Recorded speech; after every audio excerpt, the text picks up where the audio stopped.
Seth, Georgia has not had a game this year that came down to a 4th and 31, right? There hasn't been the game that you were completely sweating out to the last second, but there have been some, I don't want to say close calls, because Georgia hasn't had close calls this year, but they've had some SEC games where the opponent has been able to keep it close. Yes. It's not a complete blowout in the fourth quarter. I'm sure at this point, when you're covering greatness like this, it's almost like that gets a little bit more attention than the stuff they're doing, right? So what are the things what were the lessons learned, do you think, off of some of these games, whether it's Missouri or Auburn, where people could play with Georgia? Run defense for Georgia was something that I thought in the offseason when people were saying what could derail Georgia's three-peat.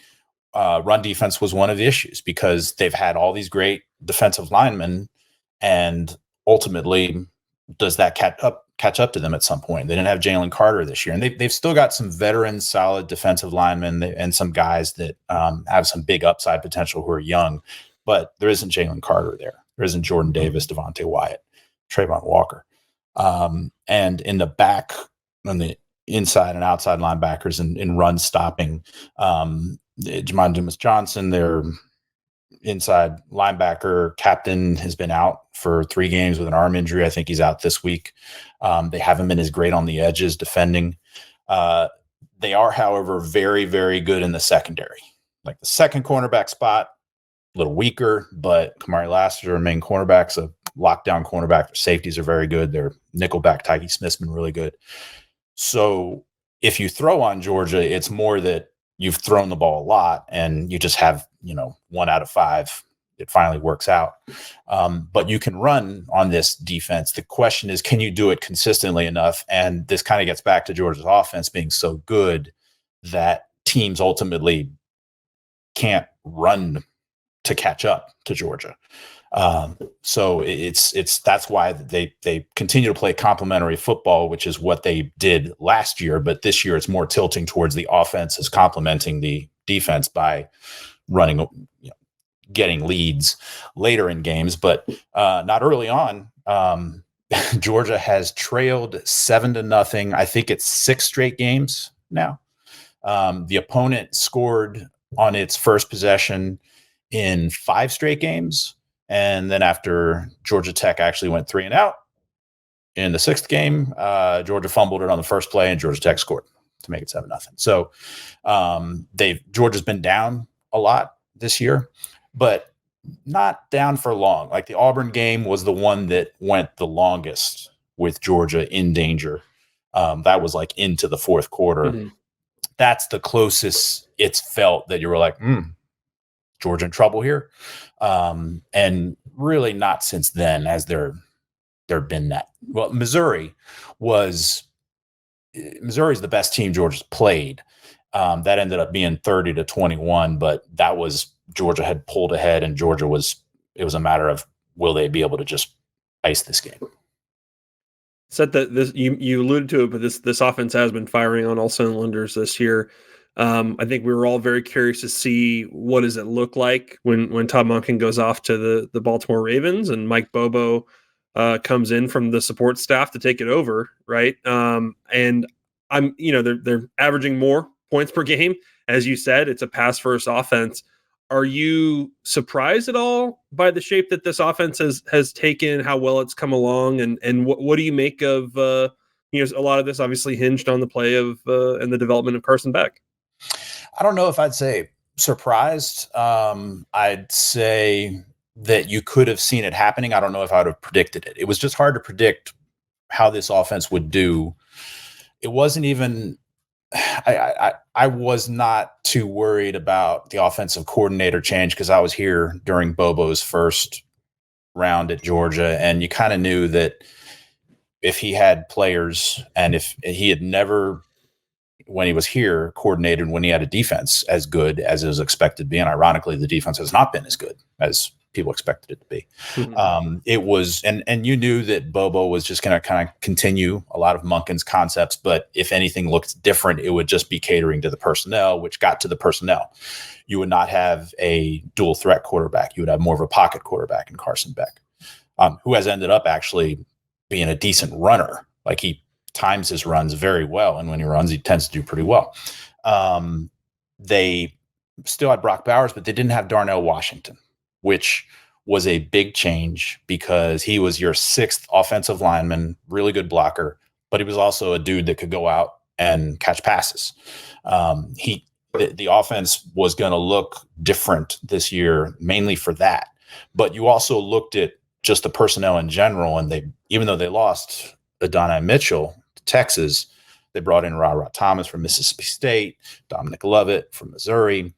They thought they were going to have a healthy Ladd McConkey, and they haven't for most of the year. But they still had guys like Marcus Rosemead, Jack Saint, and Dylan Bell. Like they are loaded at receiver and tight end, and they've gotten better as the season got on at running back. Kendall Milton has looked really good lately. Dijon Edwards has looked good all season since he got healthy.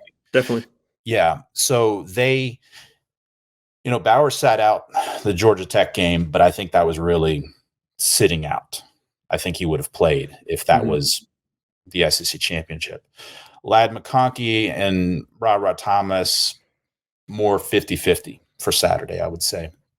But with the running game getting to where it is, and with Brock Bowers back, having only missed those 2 games after the tightrope surgery, they are, I think, as functioning as well on offense as they could be at this point.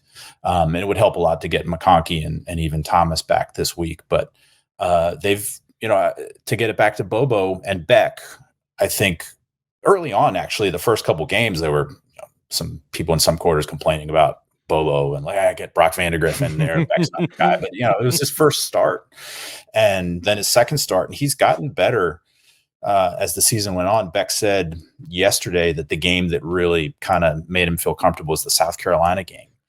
And that was when they're trailing 14-3 at the half, and they had SEC Network cameras in Georgia's locker room, and players are up there giving speeches, and Carson Beck is just leaning back in his chair, and the camera goes to him, and he winks at the camera.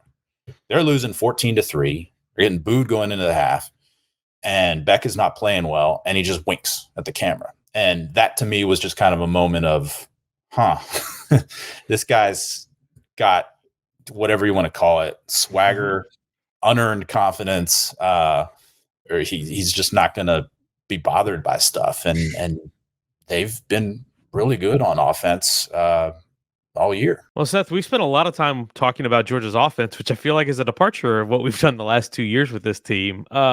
What's your sense on how good this defense is? Obviously, we know how dominant the unit was in the first 2 championships years, but how does this unit stack up against that group, and how do you evaluate how it's performed this year? Well, it doesn't have all the future pros the 2021 team did, at least in terms of future pro right away. In terms of future Eagles, you mean? Right. Yeah. Eagles are running out of spots, really. But there are guys that have upside for later. A guy like Jordan Hall is a freshman defensive tackle who they would love if him and there's another guy, Jamal Jarrett, true freshman defensive tackle. They would love if those 2 guys were like juniors and seniors now, like if they reach their upside now, because that would be a huge help. Like when they lost Bear Alexander to USC, that was a hit to the run defense and the defensive line. Now there are people within the program who didn't view it as missing Bear Alexander, but they just, that was a let's move on situation. But they miss Bear Alexander, the player. But they still have some solid guys on the defensive line. It's more just kind of the front 7 overall hasn't been dominant as in years past, but the secondary is really good. They moved Javon Bullard from nickelback. He was the defensive MVP of both playoff games last year. They moved him to safety, him and Malachi Starks. Like Malachi Starks has played like an All-American at safety. Kamari Lassiter at cornerback has been All-American level. It's just Dalen Everett. The other cornerback is a sophomore. He's taking his lumps. Teams are attacking him because they don't want to throw at Lassiter. But they're a little bit flipped because the 2021 and 2022 defenses, you tended to say the secondary was the weak link, even though it wasn't that weak, but the front 7 was just so good. This time around, it's flipped. But again, you've got a situation where because the offense is scoring points, other teams end up having to pass, which means playing right into this defensive strength. As it relates to this game against Alabama, Jalen Milroe, obviously a terrific athlete. How do you see Georgia being able to contain him, especially when he breaks the pocket and can make plays? Obviously, we saw what he did at the end of the Auburn game, but how do you see that shaping up against this Georgia defense? Georgia's had some trouble against running quarterbacks this year, but honestly, who hasn't? Like everybody has trouble against running quarterbacks. That's why you try to get a running quarterback. Georgia's actually gotten better as games have gone on. Peyton Thorne had that, I think it was like a 61-yard rush against Georgia in the first quarter. And then, he had some other rushes, and Robbie Ashford had some good rushes, but obviously not enough to win the game. And they ultimately, because Auburn couldn't pass the ball, that was it. Jalen Milroe can pass it, but someone like Brady Cook was able to get some runs, but Georgia was able to bottle him up. And then later in that game, it became more a matter of Cody Schrader's runs. So I think Milroe is going to get his. The question is, what else is he going to get? Like, how effective is he going to be able to pass? If Jace McClellan plays, I guess that's the question. What kind of traditional quote unquote running game does Alabama get? The other thing, it was interesting. I mean, I did this story on Georgia versus running quarterbacks yesterday, and I was kind of jogging my memory and doing the research. And when Georgia has been able to prepare for a running quarterback, it has tended to do pretty well. Pulled up the stats from Max helped me, and editor extraordinary Jason Starrett dug up some stuff also that showed that Georgia's been pretty decent when it comes to playing against running quarterbacks. It's the surprise runner.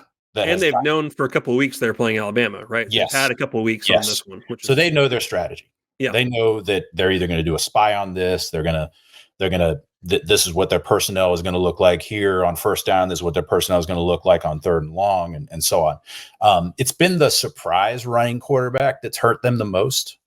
2018 in this game, I mentioned earlier, Tua gets hurt with the high ankle. Jalen Hurts goes in, and they weren't prepared as much for Jalen Hurts' ability to run, and not just run, but extend the play and then use it to hit the pass. And then last year, C.J. Stroud had one game where he ran the ball. It was against Northwestern, but otherwise he was a pocket passer like all season. And then in the Peach Bowl, he ran effectively, and he damn near ran Ohio State into the national championship on that last scramble downfield to get them in field goal range. But then we know what happened after that.